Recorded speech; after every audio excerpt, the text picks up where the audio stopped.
যারা জনজাতি ভাই বোনরা যাদের পাট্টা আছে তাদের জন্য কিশোর সম্মান নিধির ব্যবস্থা করেছে বন্ধুগণ। এগুলি আমাদের ভুলে গেলে চলবে না।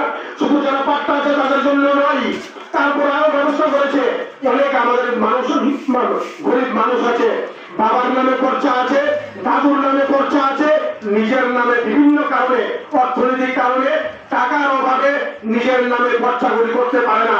তার জন্য আমাদের সরকার প্রধানমন্ত্রী নরেন্দ্র মোদীজি এবং ত্রিপুরা রাজ্যের বর্তমান মুখ্যমন্ত্রী প্রফেসর ডক্টর মানিক সাহা বলেছে যে যারা পাট্টা আছে, যাদের খরচা আছে, বাবার নামে দাদুর নামে আছে, তাদের উত্তরাধিকারী সূত্রে তাদের যে মা বউ আছে বা ছেলে আছে মেয়ে আছে তাদেরকেও যাতে কিশোর সম্মান নিধি দেওয়া হয় তার জন্য আবেদন করেছে। পরবর্তী সময়ে এই আবেদন মঞ্জুর করেছে প্রধানমন্ত্রী নরেন্দ্র মোদীজি।